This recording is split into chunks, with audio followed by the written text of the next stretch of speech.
Nobody wanted children with sacks on their heads. Margaret Thompson slowed her horse-drawn carriage on the dusty main street of Cedar Falls, the hot afternoon wind tugging at her black mourning dress and veil. 6 months had passed since William's funeral, and the silence in their wide farmhouse had grown into something unbearable, something that pressed on her from every corner of every room. At only 30 years old, she faced a future she had never imagined, a future with no laughter, no footsteps but her own, and no voices to break the stillness of grief. Her eyes caught a crude wooden sign nailed unevenly to a post just outside the town's orphanage.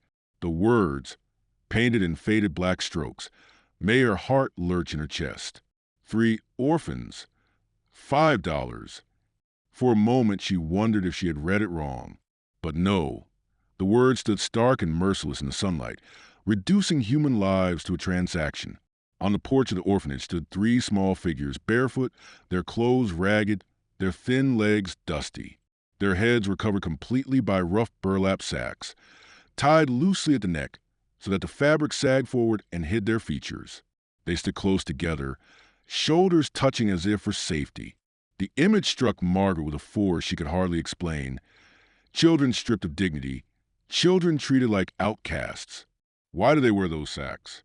Margaret asked aloud, her voice sharp, as Mrs. Patterson, the orphanage director, approached briskly.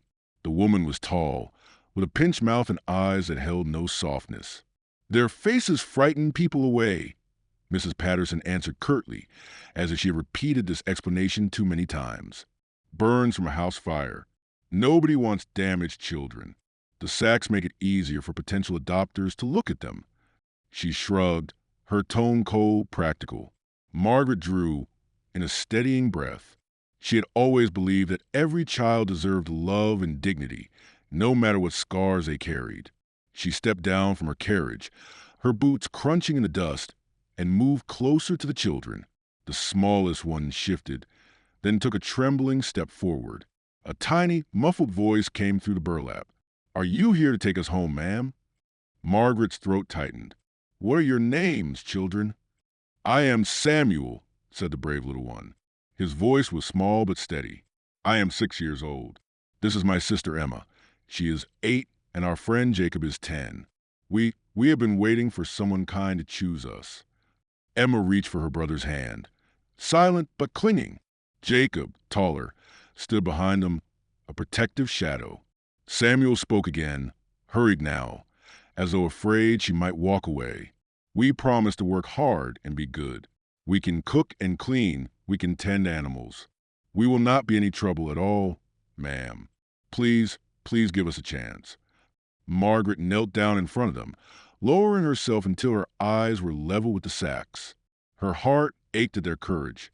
"Children," she said gently, "I live alone on a large farm outside town. I have plenty of room, and I could use company. Would you like to come home with me?" The 3 nodded eagerly, almost disbelieving. Mrs. Patterson, wasting no time, disappeared inside and returned with adoption papers. Clearly, she was relieved to be rid of them. Margaret signed without hesitation, pressed $5 into the woman's hand, and helped the children climb into her carriage. The ride to the farm was long, the horses' hooves drumming against the road. Margaret asked questions softly, and the children slowly answered. Samuel had just turned 6, Emma was 8, Jacob 10. They had lost everything in the same fire that had scarred their faces. For 2 years they had lived in the orphanage, bound tightly together, waiting for someone who never came. Finally, Emma whispered, her voice trembling through the burlap, Will you make us remove the sacks?" Margaret leaned toward her. "Only when you feel ready," she promised softly. "Your faces do not define you. What matters are your kind hearts, your courage, and the love you carry inside." At the farmhouse, Margaret showed them their new rooms. Clean beds, soft quilts, sunlight streaming in through lace curtains. The children touched the pillows as though unsure they were real. In the kitchen, she prepared stew with fresh bread, watching them eat with a hunger born not only of empty stomachs but of years of neglect. That evening, they gathered by the fireplace.